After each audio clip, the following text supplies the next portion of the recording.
फकीराबाद की एक तंग गली में बेवा औरत ज़ारा अपने इकलौते बेटे अयान के साथ रहती थी।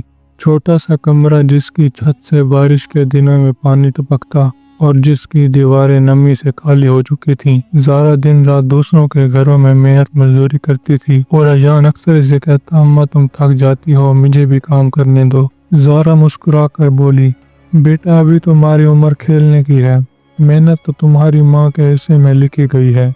मगर रात को जब अयान सो जाता, ज़ारा जाए नमाज पर बैठकर दुआ मांगती, या रब मेरे बच्चे को इज्जत देना, इसकी किस्मत बदल देना।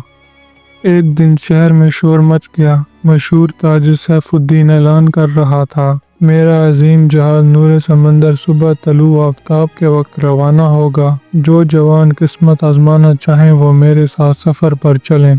यह सुनकर अयान दौड़ता हुआ अपनी माँ के पास आया और बोला, माँ मुझे जाने दो, ये मौका है।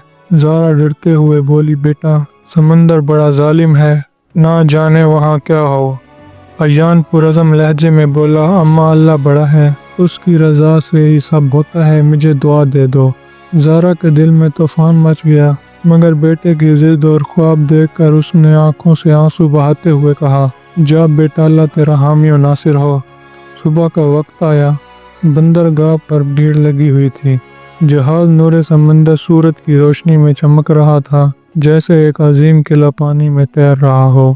लोग ऊंची आवाज में नारे लगा रहे थे, अल्लाह का नाम लेकर सफर का आगाज। अयान ने आखिरी बार मुड़कर माँ को देखा। ज़ारा साहिल पर खड़ी थी, हाथ बुलंद करके दुआ दे रही थी। अयान के दिल में एक अहद था, मैं माँ की तकदीर बदल कर वापस आऊँगा। 3 दिन तक सफ़र पुरसकून रहा। लोग गाना गाते, मुसाफिर ख्वाब देखते और अयान समंदर देखकर हैरान होता। मगर चौथे दिन अचानक आसमान पर बादल छा गए, बिजली गरजने लगी और लहरें पहाड़ों की तरह बुलंद हो गईं। लोग चीखने लगे, जहाज डूब जाएगा, अल्लाह खैर करे। जहाज झूलने लगा, तख्ते टूटने लगे। अयान अपनी पूरी ताकत से रस्सी पकड़े खड़ा था। अचानक एक खौफनाक लहर आई, जहाज 2 टुकड़ों में बांट गया। मुसाफिर चीखते हुए समंदर में गिरने लगे। अयान भी एक बड़ी लहर के साथ अंधेरे में गायब हो गया। अयान बेहोश हो गया। जब आँख खुली तो खुद को एक साहिल पर पाया। सामने एक अजीम शहर, बुलंद फसलों वाला, और दरमियान में एक शानदार महल जिस पर सुनहरे गुंबद चमक रहा था। ये था सुल्तान मुजफ्फर का शहर। सिपाही दौड़कर आए और अयान को पकड़कर सुल्तान के सामने ले गए। सुल्तान सख्ती से बोला, ये अजनबी कौन है? अयान झुकते हुए बोला, जहाँ पनाह, मैं समंदर का मुसाफिर हूँ, तूफान ने सब कुछ छीन लिया।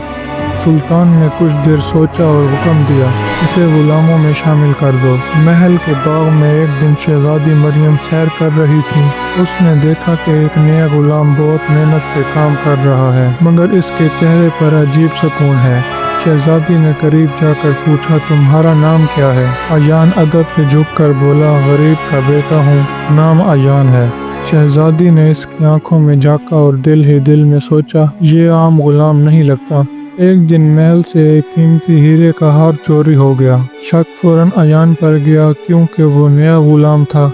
सिपाही उसे खींचकर सुल्तान के सामने लाए। सुल्तान गुस्से से बोला, क्या तूने हार चुराया है? अयान पुरअज़म लहजे में बोला, जहाँ पनाह, मेरी माँ ने मुझे भूखा सोना सिखाया है, मगर चोरी करना नहीं सिखाया। सब हैरान रह गए। शहजादी मरियम आगे बढ़कर बोली, अब्बा हजूर, ये लड़का बेकसूर है। मैंने इसे हमेशा सच बोलते और ईमानदारी से काम करते देखा है। तहकीकात हुई और असल चोर पकड़ा गया। सुल्तान मुजफ्फर को अयान की सच्चाई और ईमानदारी पर फख्र हुआ। कुछ दिन बाद महल में ऐलान हुआ, सुल्तान अपनी बेटी शहजादी मरियम का निकाह एक बहादुर और सच्चे नौजवान से करेंगे। सब हैरान रह गए जब सुल्तान ने कहा, वो नौजवान अयान है। ज़ारा की दुआएं रंग लाईं। अयान जो कभी फैरोज़ाबाद की गलियों में फाके करता था, आज सुल्तान के महल का शहजादा बन गया। और इसकी माँ ज़ारा, जिसने हमेशा आंसू बहाए थे, आज महल में इज्जत व वक़ार के साथ बैठी थी। ये कहानी हमें ये सबक देती है कि माँ की दुआ कभी खाली नहीं जाती।